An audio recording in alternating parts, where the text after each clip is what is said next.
कुल में उड़री कुल में दाग लगा दिलाय। हाँ। सबसे पहले एक डार के साड़ी खींच के या सोनापुर से निकाला पता है।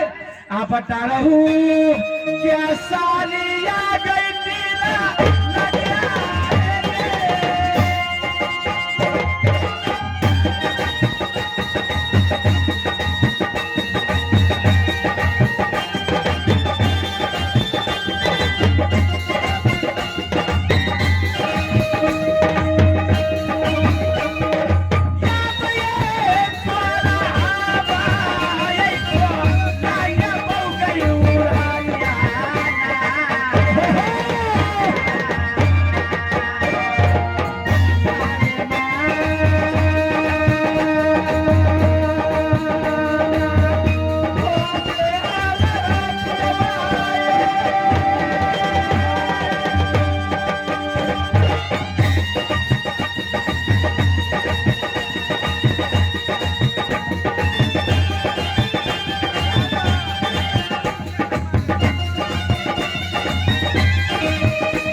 महाराज या सोनापुर में निपुत्र छेली से आई कुलवंती कुलछनी के ओद से ईट खापर पैदा भेल और दुनिया संसार में सब कोई ठोकर और ताना मारा।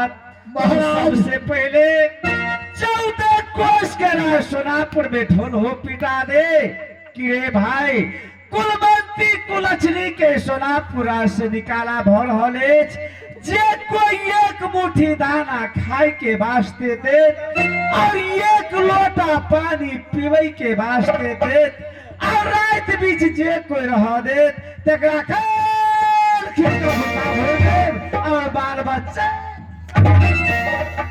बजा भाई हम कहे छे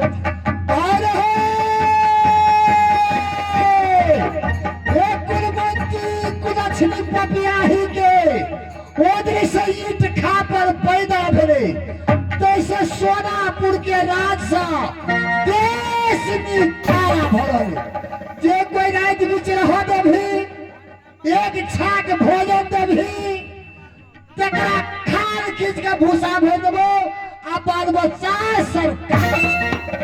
महाराज एक कुलवंती कुलछनी के पपियाही के अहिना नहीं दिलेबै केना निकालबा एकरा दांत छोट करखा चुना के टिक्का लगा नगर कट्टा गधा पर चढ़ा सौसे सोनापुर घुरा के निकाल लो। हाँ आ कोई जमे निकालबा नहीं तो हम छियै मौगे खियालर खेसारी के टघरल दो हां से खेलल खेसारी के टघरल गो। हां तो हम होसे बन खराब केना का चुल्ही पे अधन चढ़ा देबे के आ काचे अधन में धन में खेसारी के आ तो पकते दे सीते टकर टकर तकत रह निकाल ले बेटा। हां हम चल ले जाओ चल